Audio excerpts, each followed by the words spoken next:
ரோஜாவின் மடியில் விளையாடும் அழகு செல்ல பிள்ளை எல்லாம் சரியாகும்.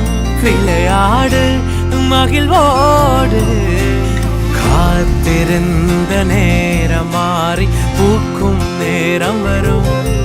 நீ பூத்து காய்த்து கனி கொடுத்து வாழ்க்கை மாறிவிடும்.